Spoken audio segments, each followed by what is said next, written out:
and welcome to How the Race Was Won for Strade Bianche.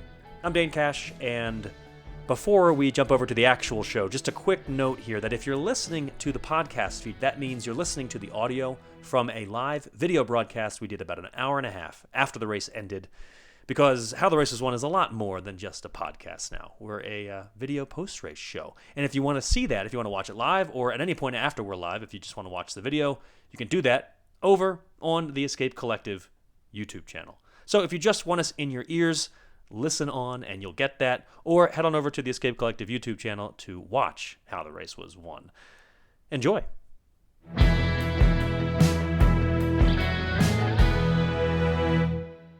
Hello and welcome to How the Race Was Won for Strade Bianche 2025. I'm Dane Cash, and as ever, I'm joined by bike racing analyst extraordinaire Cosmo Catalano. Cosmo, roughly an hour and a half ago, Tadej Pogačar won Strade Bianche, and that is not a surprise. The results are not a surprise.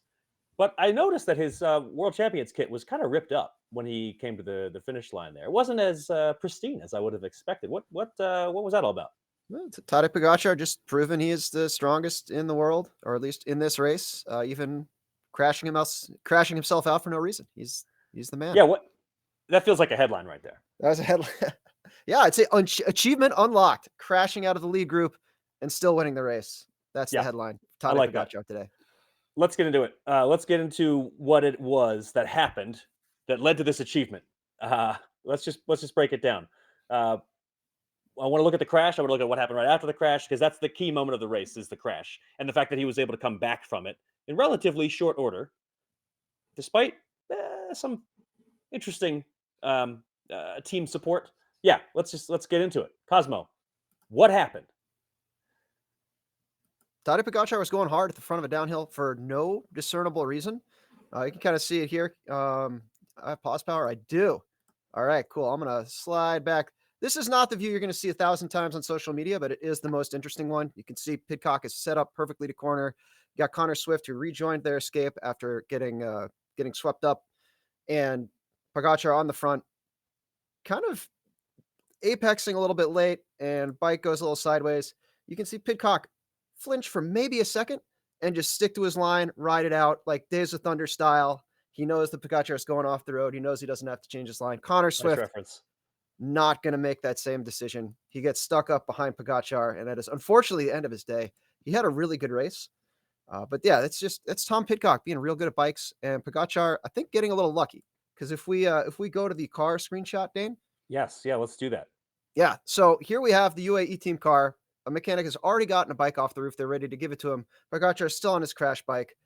Mauro here is pushing him to go instead of being like, hold on, buddy, let's slow down. Let's make sure your bike is okay.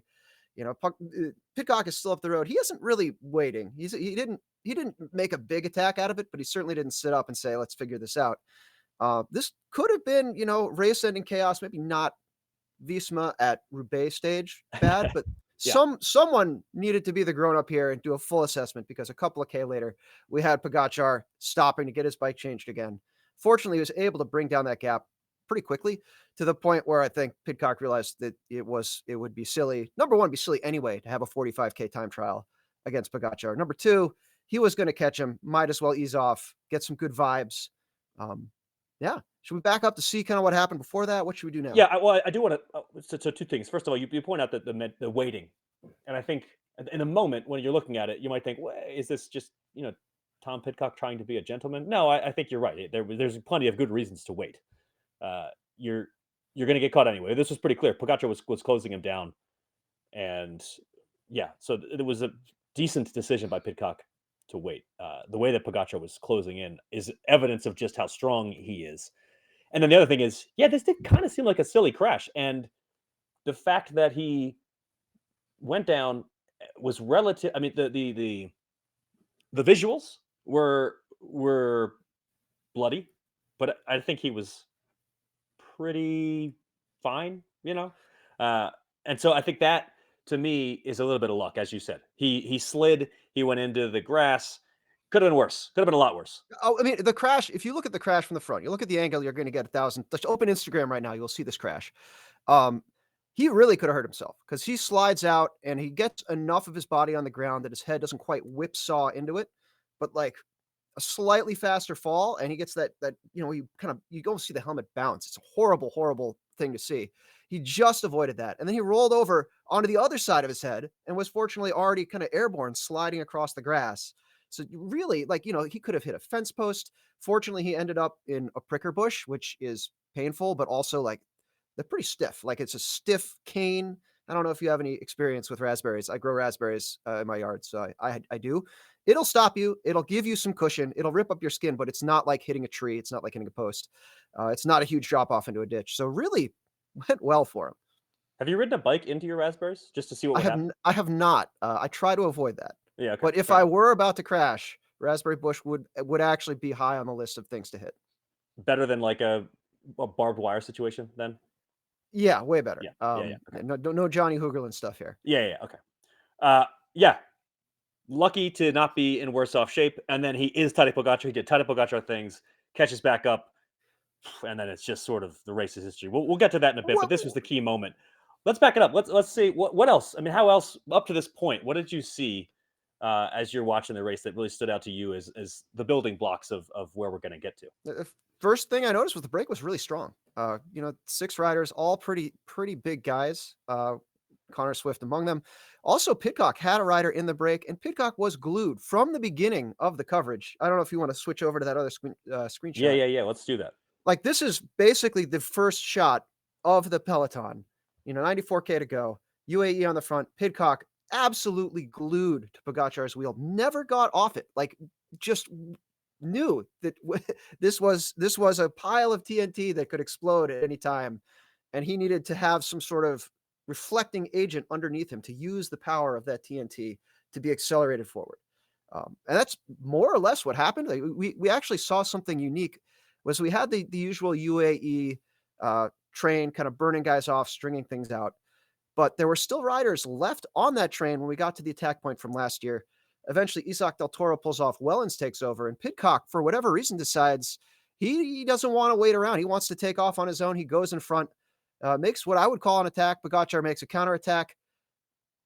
Pidcock goes to his wheel, sits there, sticks with him, kind of weathers the storm, and eventually pulls through 45K or so, or not 45K, 75K or so. So a couple of kilometers sitting on. They work together pretty well. And then Connor Swift worked his way back on, and that kind of gets us to the race situation where we had the crash.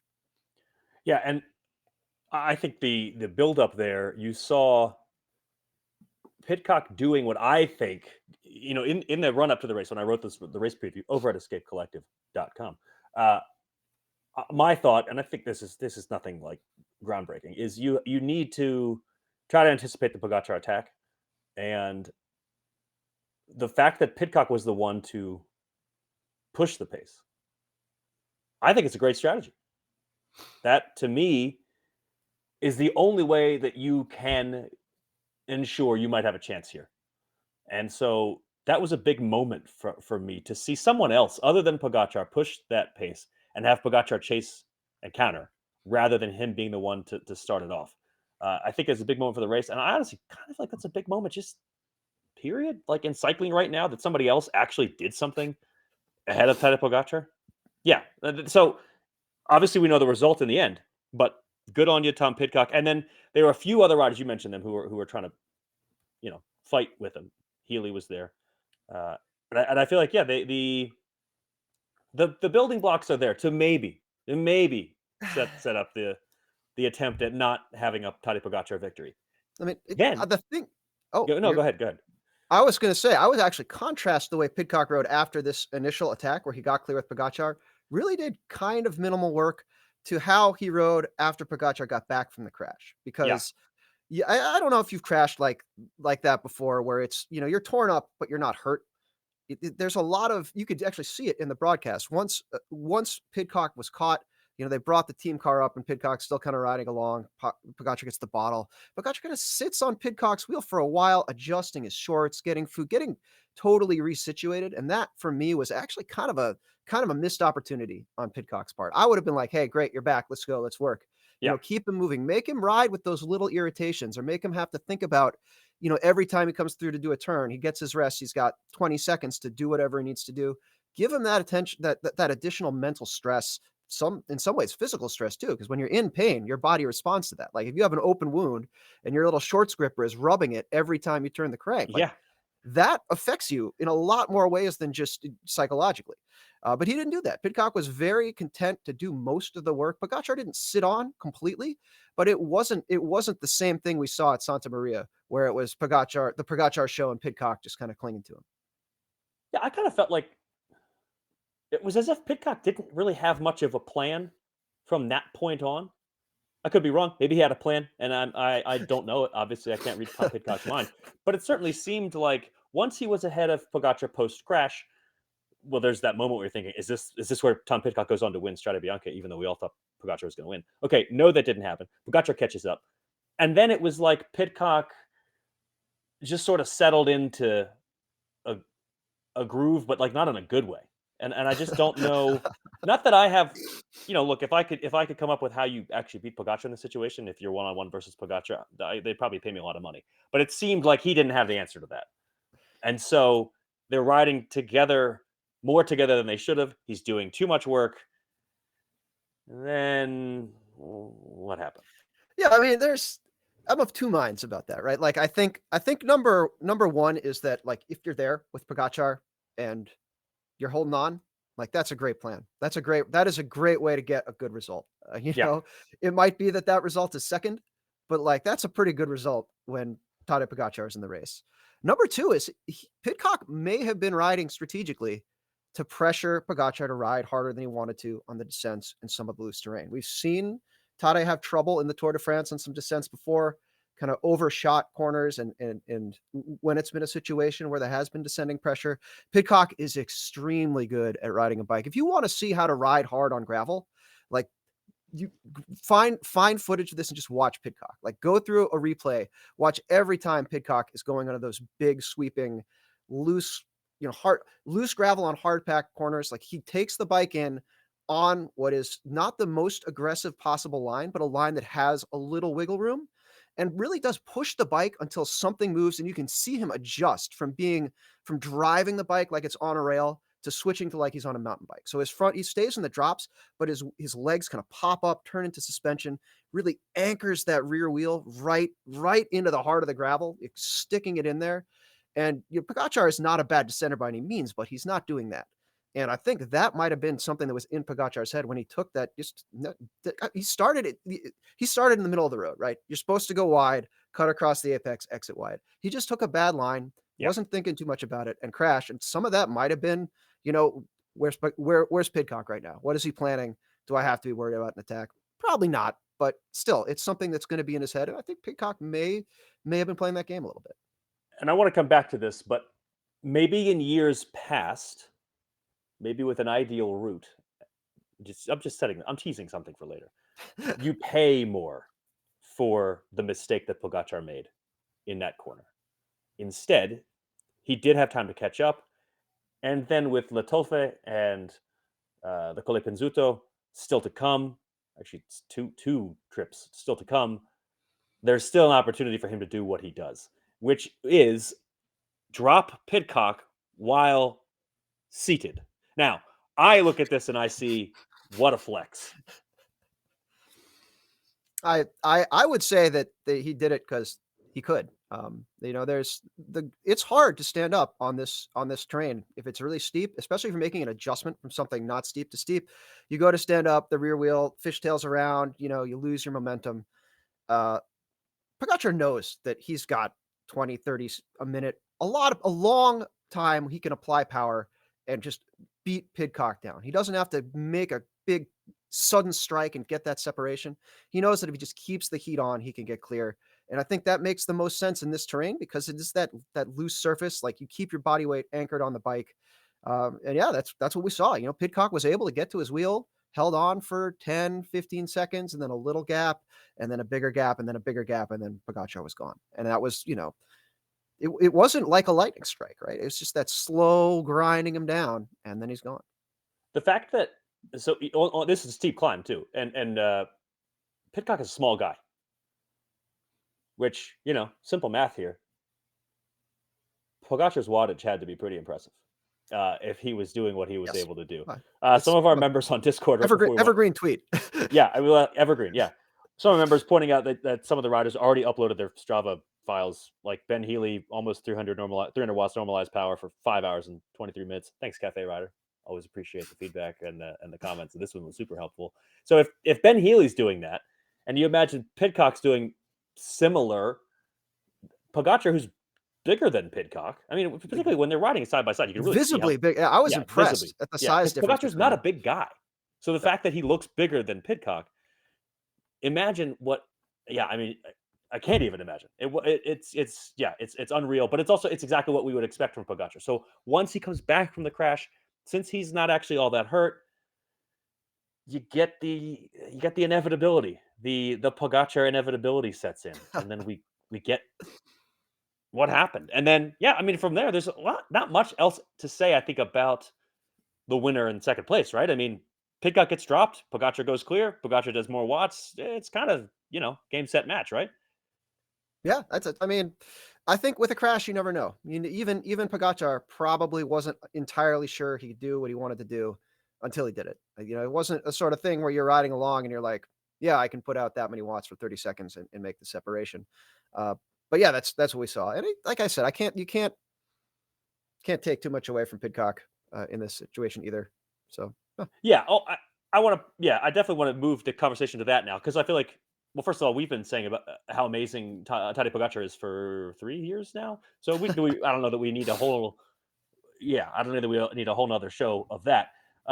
I will say that Pidcock did a lot better than I thought he was going to do, and I honestly think his second place today at Strade Bianche is as or more impressive than his win at Strade Bianche. Right. What about his win at I mean, that is impressive. Look at that. It's a pretty killer photo. The camels are in awe. You're kind of putting. I feel like I just went with the very basic. I mean, it's a cool shot, but yours is really chef's kiss. Yeah, he when he did win the race, it was with a very impressive attack, and I don't want to take it away from that attack that he made, but Tadej Pogačar wasn't there, right? And yeah, so that's when you're able to finish this far ahead of the rest of the field, and he did. Only one of Pogačar's teammates was even close to him. No, he had an easier time, but we'll talk about that in a moment. We'll talk about that in a second. And when you're not that far behind Pogačar, and you were able to at least put Pogačar under pressure at a moment or two, to me, this is a result for Pidcock that makes me think, okay, I am less hesitant to name him as like an actual top favorite moving forward. Because yes, even as an Amstel Gold Race winner, even as a Strade Bianche winner, whenever I see him contending against a Pogačar, I tend not to think he actually has a chance. Now I think he has a chance. Now I'm like, all right, you've earned my respect. I apologize for underestimating you. Q36.5.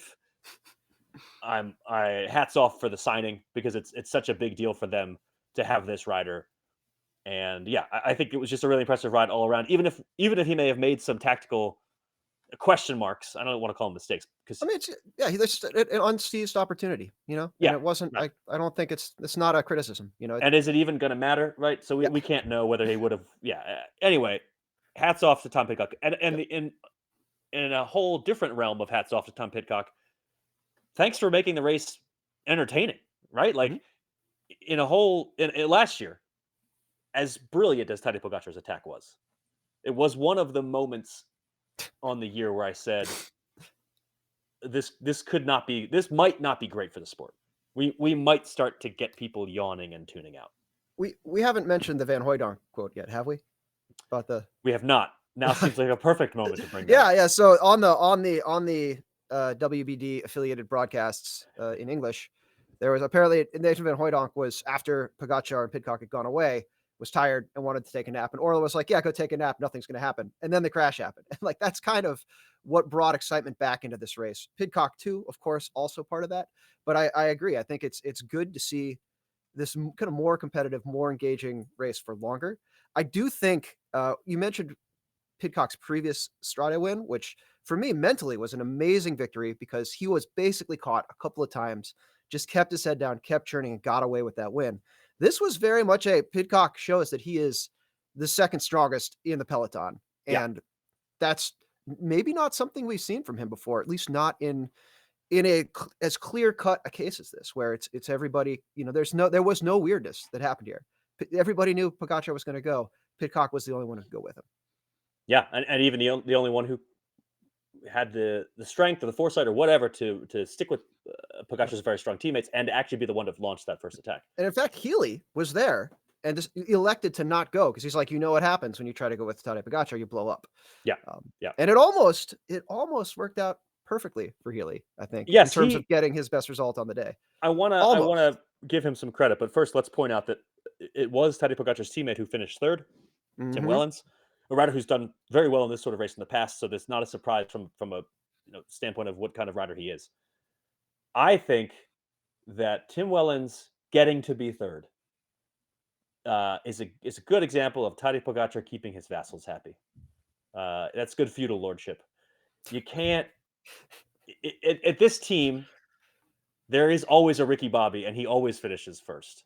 He's not apparently he's not going to let you actually beat him, but third is pretty good. So I feel like Wellens is probably pretty happy with the way it all worked out. I agree with you, but I don't know that this was the gift to Wellens that you're making it out to be. I think Wellens found himself in a very good spot for Tim Wellens in 2025, which was it was his turn to exhaust himself, to blast, to line things out for Pogačar. And then this Pidcock guy rides around him before he's completely spent. And I mean, he's not going to go with him. He's going to sit up and let everyone else squabble about it for 50 kilometers, which he did. And then he's like, cool, I didn't burn myself out completely with 80K to go. I've been sitting on not doing anything for 50, 60K. I'm going to ride really hard because I'm Tim Wellens and I'm going to finish third in this race. And that worked out really well for him. Absolutely not a gift. I don't want. I want to make sure that's no. not. No, I mean, it just wasn't. It wasn't even like Pogačar went into this thinking, "How can I keep Tim Wellens happy?" Yeah, it was the race situation was like, "Here you go, Tim Wellens. You're UAE, here's a podium." If you're UAE, you could have told Tim Wellens, "You're going on the front and you're hitting it as hard as you can until you blow up to set up Pogačar." And they don't do that. At least not for Wellens. They might have done that for Isaac Del Toro, but they didn't do it for Wellens. And that gives him the chance to then go on and prove himself. So it was all him in the end, the strength that was required to do this. But if you're a free agent and you're looking at the chance to sign with UAE or some other team, honestly, third at Strade is probably the best you're going to do at the other team too. So yeah, going to UAE, getting your bag and also getting to finish third, I can understand it. Is all I'm trying to say here. And I think it's smart of the team to ensure that they do things in such a way that their stars get to still hang out on the podium with Tadej. And it was nice to see the post race moment. First of all, it was great to see Tadej wait and be the first one to welcome Tom Pidcock into the Piazza del Campo, congratulate him, and then there was a moment of celebration with Wellens. That was a feel good moment, I thought. Who else came out looking good to you? Anyone in particular? I thought Connor Swift looked great in that break, in a strong break, riding fast for the entire first 110 kilometers of this race, getting passed by what to be mostly an uncatchable duo, and then very, very thoughtfully working your way back onto them, like riding, just raising it that 5%. So you're not going to blow up, keeping them kind of within sight and sneaking back on some paved roads on some descents where they're not going as fast. It was kind of a bummer to see him pulled out of the race because of just, maybe wasn't paying as much attention as he should have. Maybe caught unawares and just grabbed the brakes. You can see he locked up both tires and skidded to a stop behind Pogačar versus, what Pidcock did, which was initial reaction and then immediately, okay, we got this. He was pretty emotional after the race, after the finish, which is, I mean, it says something about, we look at these people who get into the breakaway and you're like, oh, that's just their job today. They're just going to go up the road and then they'll get burned out and, maybe they won't even finish. Maybe they come home in the broom wagon and that's a great day's work for them. And to see Swift, who did his job about as well as could be expected, just get kind of broken up in his interview that he didn't make a better finish out of it. You're like, wow. Yeah. And it means a lot. I think there's a Phil Guyman quote where he's talking about being in the break at Roubaix and he's not a cobbles guy. And Mark Cavendish was also in the break at Roubaix. And this is still 100 some odd K out. And Guyman's like, said basically he was in that break making pulls and thinking, okay, how am I going to get rid of Cavendish in the finale? Like, that is the mentality you sometimes have to compete in these. I mean, if you're a pro, you probably got there because you have that mentality. I'm thinking that it's a big part of that. You mentioned Ben Healy, and I want to point out that I think from a power perspective from a race savvy perspective, he did a lot of the things that I think he needs to do, is going to need to do to make the step from like potential contender for a stage win at the Giro to perennial contender at hilly one day classics.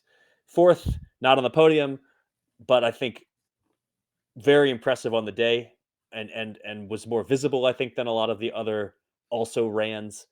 And yes, the race, the climbs suit him, but I don't generally think of Ben Healy as being the sort of rider who's going to thrive necessarily on tricky terrain. So good for him for proving that he can. And I think, just a great result for him and for EF, and he's, I think, going to be able to move forward with a little bit more confidence, earned confidence, now that he was able to do what he did on the day. Generally speaking, he's going to have a tricky time though, being a hilly classics specialist, as everyone is right now, because of the Tadej Pogačar fellow that finished first in this race. I will not stand for this Remco Evenepoel erasure. You're right, and poor Remco's watching all of this and wondering what might have been, because he's just, he's got to recover. Hopefully, we'll get to see him at the Ardennes, or certainly the Tour. Yeah, unheralded rider. We actually already kind of mentioned him, so he's like semi-heralded already. Isaac Del Toro, I thought, did a hell of a job putting the hammer down, setting everything up. He wasn't the last man in the UAE group. He was the one that was, told, hey, put the hammer down until you blow up. And definitely not someone, way more so than Healy, that I just associate with this sort of race. I associate him more with being a very traditional stage racing talent, in that he can climb high mountains and time trial. That's what I tend to think of him as, and he can. That is what he can do, and he's very good at that. But clearly today showed very much able to put the power down, even on the sort of terrain that we saw him on today. Another card to play for UAE moving forward, even in the one days. Even though I wouldn't have said I expected that too much coming in. I want to jump over to the very insightful, as always, comments by some of our members, who, again, they've given us power data, very useful. Also, Danny P, excellent point. I'm gonna bring. I think I could do this. We're learning. There we go. Only one Visma in a 30 rider group when the broadcast started. Yes, Danny P. Visma, with maybe the least impressive Visma ride I can remember in a race this big. Let's pull up the results. Is there anyone in? No one in the top 20 from Visma.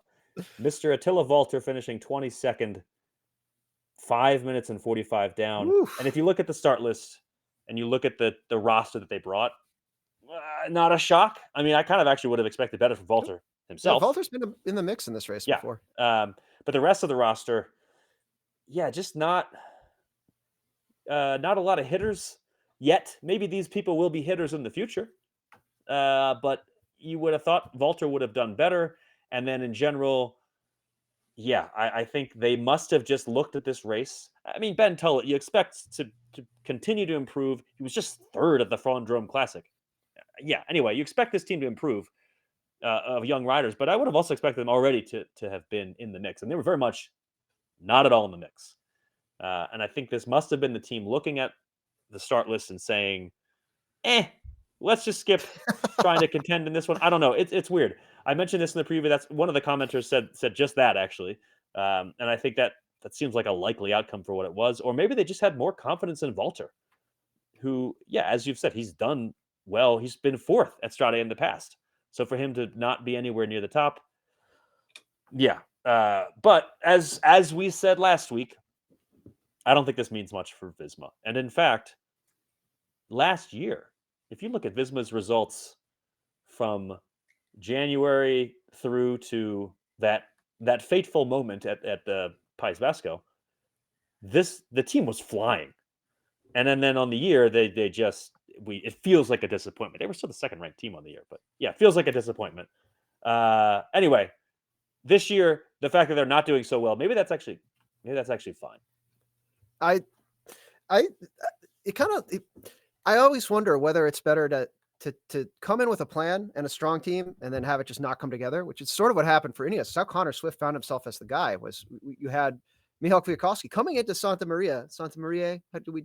I don't know how exactly we were supposed to pronounce it, but they came up, they got their guys to the front, and then Kwiatkowski his rear wheel slid sideways, and that was it. That was like the end of their day, and it was all on Connor Swift.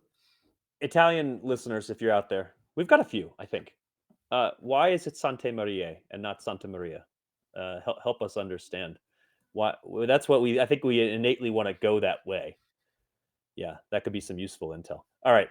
I think that's pretty much how the race was won. Yeah. I mean, is there anything I'm missing? Anything that you? I was gonna say I liked this race when it was a little shorter. Yeah. I think we did tease this. So we should bring this up. I would like to know, I would like a better look at the field before. I don't want to come into the field strung out. I want to come in and see who's leading, who's jockeying. I want to see those first run-ins to the big sectors. I feel like we have that unanswered question of where did Visma go wrong? I also think that from the Van Hooydonk Nap problem that we have a few sections in here between sectors of gravel that are maybe longer than they need to be. Yeah. And I think in a non-Pogačar situation, those are less onerous. But I also think we got a pretty good women's race today. And I think part of that might have been the shorter distance. Yes. Where? Demi Vollering. Spoilers. If you're watching this, surely. Well, maybe you slept in to the start of the men's race. Apologies. Yeah. You've got it queued up and it's ready to go. It's the cat's out of the bag. Demi Vollering defeating the unretired and still really impressive. This is not a shock to anyone because I think we were reading stories about how she would like go on training rides with the team and still be there, still be the Van der Breggen that we knew she was. But yeah, I think that's a great point. The shorter race could be helpful. I think also slightly less hard. The climbs that have been added progressively over time have made this more and more of a punchy rider's race. The way that I wrote this in the preview was that in the past it was like a race for classics type specialists who could handle some climbs. Now it's more like a race for punchy climbers who can handle some tricky classics terrain.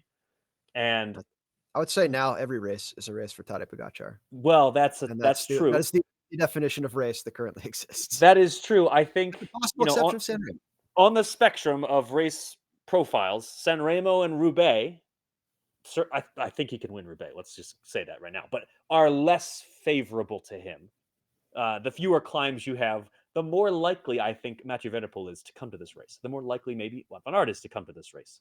And I think that is what we need to see. Maybe that could change. I mean, maybe like 5 years from now, we get some Paris-Roubaix type rider who's winning everything. And then we say, we need to add more climbs. But at the moment, shortening the race, making just in general a little less hard means that you might pay a little bit more for the mistake you make when you slide out on a corner.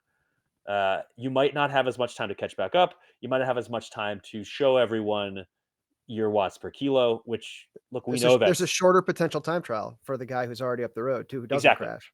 Exactly. And we know that Tadej Pogačar's watts per kilo is ridiculous and much better than everyone else's. So we don't really need a race to tell us that anymore. And so what I like generally with road bike racing is that it's not always an exercise contest. This is the 97th time this has been said on an Escape Collective broadcast. But today, the longer the race, the more steep climbs, the more opportunities Pogačar has to just out-exercise everyone. So maybe the organizers could consider a less Pogačar-friendly route. And to be perfectly honest, that wouldn't be that unusual. How many Tours de France have we seen organizers tinker with the route in a way that very much probably helps the French riders? It wouldn't really be that shocking to see the Strade organizers do that here. In any case, thanks to Tom Pidcock, we were able to see a very intriguing battle at this race. So hats off, Tom. Thanks for making this interesting. And yeah, I think that's kind of the long and short of it.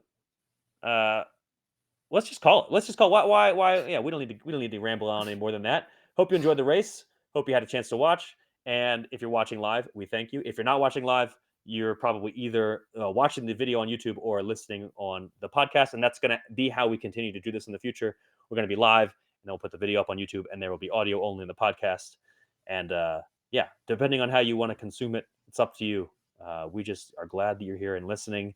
And especially we're glad that our members are here and listening. And if you're not one of them, then go become one. Just head over to escapecollective.com and sign up so that Cosmo and I keep doing this. And as importantly, so that you can get into the streaming platform that we're recording on here and ask us your questions or shout at us, whatever it is you want to do. If you're a member, I'll be shouted at. That's fine, you know. Not really. Please don't shout at us. Thanks for watching. We enjoyed the race. Hope you did too. I'm Dane Cash. Who are you? And what was this? I'm Cosmo Catalano, and that was the How the Race Was Won podcast.